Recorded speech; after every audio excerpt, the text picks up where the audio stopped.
नमस्कार दोस्तों, स्वागत है आपका आज के मुख्य समाचार में, जिसमें सबसे पहली और बड़ी खबर में आपको बताएंगे कि रैलियों में उड़ रही कोरोना नियमों की धज्जियां। चुनाव आयोग ने 16 अप्रैल को बुलाई सर्वदलीय बैठक। दूसरी बड़ी खबर में जिक्र होगा कि विधानसभा चुनाव के बाद तेज होगा किसान आंदोलन, एमएसपी मिलने तक जारी रहेगा। ये बड़ा बयान दिया है किसान नेता राकेश टिकैत ने। और तीसरी बड़ी खबर में जिक्र होगा कि 48 घंटे में मिले 1000 कोरोना पॉजिटिव, तो 2 हफ्ते पहले खत्म हो सकता है कुंभ मेला। जी हाँ दोस्तों, हर खबर की गहराई में आपको ले जाएंगे, लेकिन उससे पहले अगर आप विदेश के किसानों के साथ खड़े हैं तो आप अभी इस वीडियो को लाइक कीजिए और इस लाल बटन को दबा के इस चैनल को फ्री में सब्सक्राइब करके घंटी बजाकर कमेंट में लिखिए जय हिंद। दोस्तों, रुक करते हैं तमाम बड़ी खबरों की तरफ। रैलियों में उड़ रही कोरोना नियमों की धज्जियां। इलेक्शन कमीशन ने 16 अप्रैल को बुलाई सर्वदलीय बैठक। जी हां दोस्तों, बंगाल में चुनाव प्रचार के दौरान भारी संख्या में जुट रही भीड़ और कोरोना गाइडलाइंस के घोर उल्लंघन के बीच चुनाव आयोग ने अब 16 अप्रैल को कोलकाता में सर्वदलीय बैठक बुलाई है। आयोग इस बैठक में सभी दलों से कोरोना गाइडलाइन के पालन को लेकर चर्चा करेगा। राज्य में चुनाव प्रचार के दौरान सभी दलों की ओर से आयोजित चुनावी रैलियों में भारी भीड़ जुट रही है। साथ ही प्रचार के दौरान कोरोना गाइडलाइंस का पालन बिल्कुल भी नहीं किया जा रहा है। ऐसे में कलकत्ता हाईकोर्ट ने सख्त रुख अख्तियार करते हुए सभी जिलाधिकारियों से राजनीतिक कार्यक्रम में कोरोना की स्थिति पर नजर रखने को कहा है। सोशल डिस्टेंसिंग के लिए हो धारा 144 हाईकोर्ट। साथ ही हाईकोर्ट ने यह भी निर्देश जारी किए कि कोरोना की स्थिति जांचने के लिए अगर उन्हें उचित लगे तो सोशल डिस्टेंसिंग का पालन कराने के लिए धारा 144 भी लागू कर दे। कोर्ट ने कहा कि बंगाल में चुनावी कार्यक्रम के दौरान कोरोना नियमों का सख्ती से पालन कराने की जिम्मेदारी जिलाधिकारी और चुनाव अधिकारियों की ही है। चुनाव के दौरान चुनाव आयोग की तरफ से जारी दिशा निर्देशों का सख्ती से पालन किया जाना चाहिए। हाईकोर्ट ने यह कहा कि कोरोना से व्याप्त हो रही भयानक स्थिति के बीच अगर कोरोना नियमों का पालन कराने के लिए धारा 144 लागू कराने की जरूरत पड़े तो वो भी किया जाए। इस दौरान सभी आयोजनों में मास्क पहनना अनिवार्य हो, सैनिटाइजर भी हर जगह उपलब्ध होना चाहिए। जहां भीड़ हो वहां कोरोना संबंधी नियमों का सख्ती से पालन कराया जाए। रुख करते हैं अगली खबर की तरफ। विधानसभा चुनाव के बाद तेज होगा किसान आंदोलन, एमएसपी मिलने तक जारी रहेगा। टिकैत। जी हाँ दोस्तों, खेती से जुड़े 3 कानूनों का विरोध कर रहे किसान आंदोलन जारी रखने की मूड में है। इसलिए आगे विधान चुनाव संपन्न होने के बाद आंदोलन की पकड़ कमजोर ना हो, इसके लिए अभी से कमर कस ली है। भारतीय किसान यूनियन के राष्ट्रीय प्रवक्ता राकेश टिकैत ने आज तक से बात करते हुए कहा कि उन्होंने आगे की तैयारी कर ली है, जिससे कि किसी भी बहाने आंदोलन कमजोर ना पड़े। उन्होंने कहा कि कुछ दिनों के बाद यात्रा करने के लिए वैक्सीन लगवाना भी जरूरी होगा, इसलिए मैंने लगवा लिया है। टिकैत ने कहा कि जैसे मानसून के आने का वक्त होता है, उसी तरीके से दिल्ली में भी कोरोना के आने का वक्त तय है। वह 3 मई के बाद आएगा, जब चुनाव पूरे हो जाएंगे। चाहे यहाँ पर कोरोना आ जाए या कोरोना के सारे रिश्तेदार आ जाएं, हम अपना धरना नहीं हटाएंगे। हम सारी गाइडलाइन का पालन करेंगे। अब यही धरना स्थल हमारा घर है। लॉकडाउन होने के बाद भी नियमों का पालन करते हुए हम लोग यहीं रहेंगे। उन्होंने कहा कि कोई राज्य कह सकता है कि अगर किसी ने वैक्सीन नहीं लगवाया हो तो वह हमारे राज्य में नहीं आएगा। जिस तरीके से अभी टेस्ट के लिए कहा जा रहा है और इसी वजह से मैं अपने दस्तावेज पूरे कर रहा हूँ ताकि किसी राज्य में जाने में कोई दिक्कत ना हो। हमारी लड़ाई एमएसपी मिलने तक जारी रहेगी और आप हमारे साथ चलने को तैयार हो तो चलते हैं। मंडियों में देखेंगे कि कहां पर एमएसपी मिल रहा है। टिकैत ने कहा कि 15 तारीख को बंगाल का एक कार्यक्रम है और मेरे बंगाल जाने पर इतने सवाल पूछते हैं। 1 महीने का वक्त दीजिए। अभी साथ में खेती चल रही है। उत्तर प्रदेश में चुनाव चल रहा है, गन्ने की कटाई चल रही है। 20 तारीख के बाद फिर से लोग यहाँ बढ़ने शुरू हो जाएंगे। आंदोलन तो आप ही चल रहा है और अगर यह दिक्कत करेंगे तो 2 घंटे के नोटिस पर लोग यहाँ पर पहुँच जाएंगे। जो कष्ट यहाँ पर किसान झेल रहा है वह उसे भूलेगा नहीं। रुख करते हैं अगली खबर की तरफ। 48 घंटे में मिले 1000 कोरोना पॉजिटिव, 2 हफ्ते पहले आज खत्म हो सकता है कुंभ मेला। जी हाँ दोस्तों, उत्तराखंड के हरिद्वार में चल रहा कुंभ मेला 2 हफ्ते पहले आज खत्म हो सकता है। सूत्रों का कहना है कि उत्तराखंड सरकार और धार्मिक नेताओं के बीच चर्चा के बाद यह फैसला लिया गया है। गंगा नदी के तट पर होने वाले वार्षिक कार्यक्रम में नदी में डुबकी लगाने के लिए हजारों की संख्या में लोग पहुंचे हुए हैं। इसने देश भर में कोरोना के मामले बढ़ाने को लेकर चिंता बढ़ा दी थी। वहीं हरिद्वार में बीते 48 घंटे के दौरान 1000 लोग कोरोना संक्रमित पाए गए हैं। आज सुबह साधु और भक्तों की बड़ी भीड़ ने शाही स्नान के लिए मुख्य घाट हर की पौड़ी में डुबकी लगाई। ये सप्ताह भर चलने वाले कार्यक्रम का तीसरा प्रमुख स्नान था। राज्य सरकार का कहना है कि दोपहर 2 बजे तक 9,43,452 श्रद्धालुओं ने गंगा में डुबकी लगाई थी। पुलिस अधिकारी संजय गुंजियाल ने पत्रकारों से कहा, गैर भीड़ भाड़ वाले घाटों में सोशल डिस्टेंसिंग का पालन नहीं करने वाले लोगों पर जुर्माना लगाया गया, लेकिन मुख्य घाटों पर मौजूद लोगों पर जुर्माना लगाना बहुत मुश्किल है। कुंभ का अगला महत्वपूर्ण दिन 27 अप्रैल निर्धारित निर्धारित है। सूत्रों ने कहा कि राष्ट्रव्यापी आलोचना और कोरोना को लेकर चिंताओं के बीच राज्य सरकार ने शक्तिशाली अखाड़ों और साधु संतों को मनाने की कोशिश कर रही है ताकि वे हरिद्वार से चले जाएं और आयोजन को खत्म किया जा सके। इसकी वजह है कुंभ में नजर आ रही रिकॉर्ड भीड़।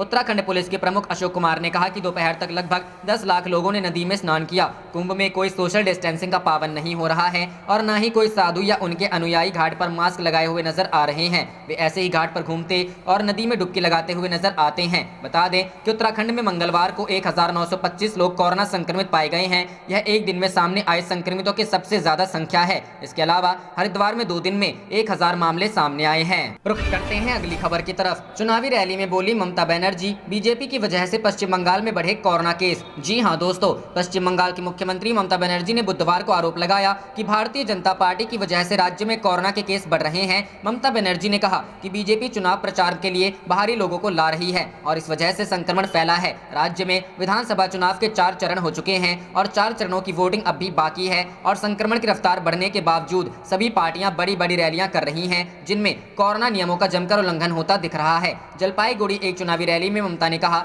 वे लोग भाजपा नेता चुनाव प्रचार के लिए बाहरी लोगों को लेकर आए हैं जिसमें कोविड मामलों में वृद्धि हुई। हमने कोविड स्थिति पर काबू पा लिया था लेकिन उन्होंने इसे जटिल बना दिया। ममता बनर्जी ने यह भी आरोप लगाया कि बीजेपी की अगुवाई वाली केंद्र सरकार राज्यों की इस अपील को नजरअंदाज कर रही है कि सभी लोगों को कोरोना का टीका दिया जाए जिससे बीमारी को फैलने से रोका जा सकता है। निर्वाचन आयोग द्वारा 24 घंटे के लिए चुनाव प्रचार पर रोक लगाए जाने के फैसले के संबंध में उन्होंने कहा, क्या हिंदुओं, मुस्लिमों और अन्य लोगों को एक साथ वोट देने के लिए कहना गलती है? प्रधानमंत्री नरेंद्र मोदी के बारे में क्या कहना है जो हर चुनावी बैठक में मेरा मजाक उड़ा रहे हैं? उन्हें चुनाव प्रचार करने से क्यों नहीं रोका गया? प्रधानमंत्री मोदी और केंद्रीय गृह मंत्री अमित शाह पर चुनावी रैलियों में झूठ बोलने का आरोप लगाते हुए तृणमूल कांग्रेस प्रमुख ममता ने कहा, केंद्र ने एनआरसी और एनपीआर विधेयकों को जीवित रखा है लेकिन गृह मंत्री ने एक सभा में दावा किया था कि राष्ट्रीय नागरिक रजिस्टर को लागू करने की उनकी कोई योजना नहीं है। ममता ने कहा, उन पर विश्वास मत करो, अगर वे सत्ता में आए तो 14 लाख बंगालियों जैसा अनुभव हो सकता है। भाजपा एक खतरनाक पार्टी है जो बंगाल को विभाजित करने का प्रयास कर रही है। रुख करते हैं अगली खबर की तरफ। हमारे पास ऐसे पीएम जिन्होंने मदद की जगह गरीबों से बजवाई घंटी, राहुल। जी हां दोस्तों, पश्चिम बंगाल विधानसभा चुनाव में 5वें चरण के मतदान से कांग्रेस नेता राहुल गांधी ने बीजेपी और राष्ट्रीय स्वयंसेवक संघ पर तीखा हमला बोला है। राहुल गांधी ने कहा कि बीजेपी और आरएसएस जहां जाते हैं वहां लोगों के बीच तेजी से नफरत फैलाते हैं। बीजेपी ने नफरत फैलाने का काम किया। राहुल गांधी। पश्चिम बंगाल के दार्जिलिंग में कांग्रेस नेता राहुल गांधी ने बीजेपी और राष्ट्रीय स्वयंसेवक संघ पर नफरत फैलाने का आरोप लगाया। राहुल गांधी ने कहा कि असम के लोग कह रहे हैं कि उनके इतिहास और संस्कृति पर हमला किया गया। यही तमिलनाडु और बंगाल में हो रहा है। बीजेपी और आरएसएस जहां जाते हैं वहां लोगों के बीच तेजी से नफरत को बढ़ावा देते हैं। थाली बजाने और लाइट जलाने से नहीं भागा कोरोना। कांग्रेस नेता राहुल गांधी ने कोरोना महामारी के मुद्दे पर भी प्रधानमंत्री नरेंद्र मोदी को घेरा। उन्होंने कहा कि पीएम मोदी ने कोविड को लेकर लोगों की परेशानी का हल करने की बजाय थाली बजवाई और लाइट जलवाई। राहुल गांधी। कांग्रेस नेता नरेंद्र मोदी कहते हैं, भाई बहनों थाली बजाओ और कोरोना भगाओ, फिर कहते हैं घंटी बजाओ, इसके बाद कहते हैं मोबाइल की टॉर्च जलाओ। ऐसा व्यक्ति भारत का प्रधानमंत्री है। मजदूरों की मदद करने के बजाय उन्होंने घंटी बजाने की अपील की। कोरोना को लेकर पीएम को चिताया था। कांग्रेस नेता राहुल गांधी ने कहा, फरवरी 2020 में कोरोना महामारी के मुद्दे को लेकर वे कांग्रेस के एक दल के साथ प्रधानमंत्री से मिले थे और उन्होंने कोविड के खिलाफ लड़ाई को लेकर प्रधानमंत्री को तैयार रहने को कहा था। राहुल गांधी ने कहा कि मैंने प्रधानमंत्री मोदी से कहा था कि वे अर्थव्यवस्था, मजदूर और छोटे उद्योग धंधों के बचाव को लेकर तैयारी शुरू कर दें, लेकिन उस पर मीडिया ने मेरा मजाक उड़ाया। रुख करते हैं अगली खबर की तरफ। फिर किसान आंदोलन पकड़ेगा जोर, अब इस तरह दिल्ली को घेरेंगे आंदोलनकारी। जी हां दोस्तों, कुछ समय तक शांत रहने के बाद एक बार फिर किसान आंदोलन की सुगबुगाहट होने लगी है। अब किसान नई रणनीति के तहत राजधानी दिल्ली कूच करने की तैयारी में है। किसान महापंचायत के राष्ट्रीय अध्यक्ष रामपाल जाट ने बताया कि किसानों के लिए न्यूनतम समर्थन मूल्य को गारंटीड कानून बनाने को लेकर आगामी 1 मई से नई दिल्ली के जंतर मंतर पर अनिश्चितकालीन सत्याग्रह शुरू किया जाएगा। श्री जाट ने बताया कि सत्याग्रह में राजस्थान, हरियाणा, दिल्ली, महाराष्ट्र एवं उत्तर प्रदेश के किसान सम्मिलित होंगे। सत्याग्रह का प्रयोजन न्यूनतम समर्थन मूल्य पर खरीद की गारंटी कानून बनाने तथा खेती के कॉर्पोरेटीकरण के प्रभाव को समाप्त करने के लिए एक राष्ट्र एक बाजार संबंधी कानूनों में संशोधन अथवा वापसी करने के संबंध में देश भर में चल रहे आंदोलन की सफलता के लिए सत्य, शांति एवं अहिंसा के आधार पर सत्याग्रह किया जाएगा। इस दिशा में ताला खोलने के लिए सत्याग्रह ही चाबी बनेगा। उन्होंने बताया कि गत 9 अप्रैल को सत्याग्रह अनिश्चितकालीन होने के कारण जंतर मंतर नई दिल्ली के स्थान की अनुमति को निरस्त कर दिया गया था। उसके उपरांत 11 अप्रैल को पुनर्विलोकन पत्र प्रस्तुत किया था। उसी के संबंध में 12 अप्रैल को दिल्ली के पुलिस उपायुक्त डॉक्टर ईश सिंघल के कार्यालय में वार्ता हुई, जिसमें देश के किसानों की ओर से उनके श्री जाट नेतृत्व में 5 सदस्यीय शिष्टमंडल के सदस्यों में किसान महापंचायत राजस्थान के वरिष्ठ उपाध्यक्ष बसुद्दीन लाल यादव, प्रदेश मंत्री बत्ती लाल बैरवा, हरियाणा से मनोज शिवरायण एवं नवनीत रोज ने भाग लिया। वार्ता के बाद डॉक्टर सिंघल की ओर से अनिश्चितकालीन सत्याग्रह की अनुमति पर विचार कर दिल्ली प्रवेश द्वारा कोविड-19 की मार्गदर्शिका की अवधि समाप्त होने पर अनिश्चितकालीन सत्याग्रह आयोजन की अनुमति प्रदान कर दी गई। रुख करते हैं अगली खबर की तरफ। बंगाल हाईकोर्ट का जिलाधिकारियों को निर्देश, रैलियों पर रखे नजर, जरूरत हो तो लगाएं धारा 144। जी हां दोस्तों, पश्चिम बंगाल में हो रहे विधानसभा चुनाव के बीच राज्य में राजनीतिक दलों की रैलियों का दौर जारी है। बंगाल में रैलियों के दौरान कोरोना वायरस को लेकर जारी दिशा निर्देशों की जमकर धज्जियां उड़ाई जा रही हैं। ऐसे में कलकत्ता हाईकोर्ट ने सख्त रुख अख्तियार किया है। कोर्ट ने जिलाधिकारियों से राजनीतिक कार्यक्रम में कोरोना की स्थिति पर नजर रखने को कहा है। कोर्ट ने साथ ही यह भी निर्देश दिए हैं कि कोरोना की स्थिति जांचने के लिए अगर उन्हें उचित लगे तो सोशल डिस्टेंसिंग का पालन कराने के लिए धारा 144 भी लागू कर दें। कोर्ट ने यह कहा कि बंगाल के सभी जिलों में चुनावी कार्यक्रम के दौरान कोरोना के नियमों का सख्ती से पालन कराने की जिम्मेदारी जिलाधिकारी और चुनाव अधिकारियों की है। चुनाव के दौरान चुनाव आयोग की तरफ से जारी दिशा निर्देशों का सख्ती से पालन किया जाना चाहिए। कोर्ट ने कहा कि कोरोना से व्याप्त हो रही भयानक स्थिति के बीच अगर नियमों का पालन कराने के लिए धारा 144 लागू कराने की जरूरत पड़े तो वो भी किया जाए। कोर्ट ने कहा कि इस दौरान सभी आयोजनों में मास्क पहनना अनिवार्य है। सैनिटाइजर भी हर जगह उपलब्ध होना चाहिए।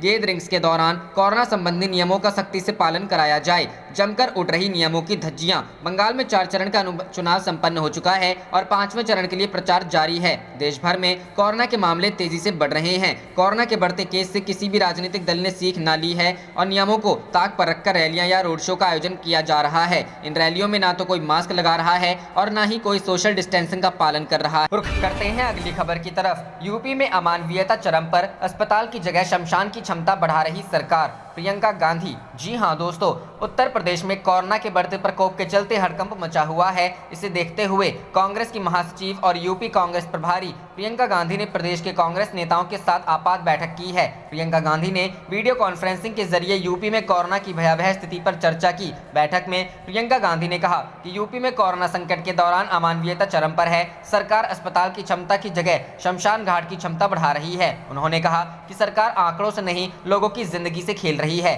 इस दौरान प्रियंका गांधी ने आश्वस्त किया कि प्रदेश की जनता की हर संभव मदद के लिए कांग्रेस तैयार है। उन्होंने कहा है कि विपक्ष का धर्म है कि जनता के सवालों के लिए लड़े। कांग्रेस जनता के लिए लड़ने को प्रतिबद्ध है। बता दें, यूपी में कोरोना संक्रमण बेहद तेज रफ्तार से लोगों को अपनी चपेट में लेता जा रहा है। स्थिति ये हो चुकी है कि मुख्यमंत्री योगी आदित्यनाथ भी कोरोना पॉजिटिव हो चुके हैं। इसके अलावा सरकार के कई मंत्री भी कोरोना की चपेट में हैं। समाजवादी पार्टी के राष्ट्रीय अध्यक्ष अखिलेश यादव भी कोरोना पॉजिटिव हो गए हैं। खुद सीएम योगी ने ट्वीट कर अपने कोरोना संक्रमित होने की जानकारी दी है। उन्होंने लिखा है कि शुरुआती लक्षण दिखने पर मैंने कोविड की जांच कराई और मेरी रिपोर्ट पॉजिटिव आई है। मैं सेल्फ आइसोलेशन में हूं और चिकित्सकों के परामर्श का पूर्णतः पालन कर रहा हूं। सभी कार्य वर्चुअली संपादित कर रहा हूं। प्रदेश सरकार की सभी गतिविधियां सामान्य रूप से संचालित हो रही हैं। इस बीच जो लोग भी मेरे संपर्क में आए हैं वह अपनी जांच अवश्य करा लें और एहतियात। रुख करते हैं अगली खबर की तरफ। 12/7 रैली में ममता का बीजेपी पर निशाना, कहा मेरे खिलाफ सारी एजेंसियों का इस्तेमाल हो रहा।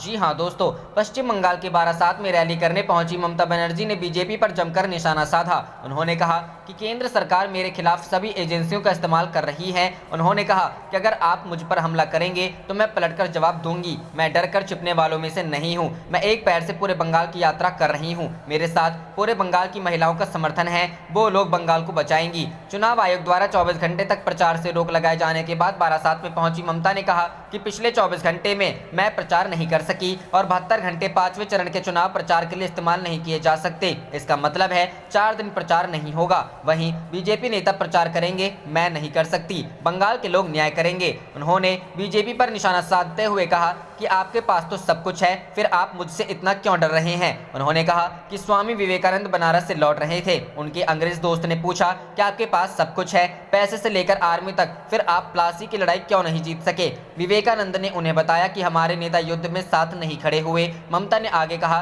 कि बीजेपी के पास सब कुछ है, लेकिन बीजेपी जानते हैं क्यों हारेगी, क्योंकि क्योंकि मैं स्ट्रीट फाइटर हूं, मैं मैदान से युद्ध लड़ती हूं। अमित शाह फोटोशॉप कर रहे हैं। कुछ पैसे लिए हुए पत्रकार इस पर सवाल नहीं करेंगे। वह एक दिन मोहल्ला मीटिंग करेंगे और ये ऐसे दिखाया जाएगा जैसे वो यह हर रोज कर रहे हैं। ममता बनर्जी ने कहा कि पीएम मोदी मतुआ समुदाय के बारे में सिर्फ चुनाव के दौरान सोचते हैं। मैंने चैलेंज दिया है कि अगर मैंने मतुआ समुदाय के लिए कुछ नहीं किया है तो मैं राजनीति छोड़ दूंगी, और अगर आप ये साबित नहीं कर सकते हैं तो आपने कान पकड़िए और उठक बैठक लगाइएगा।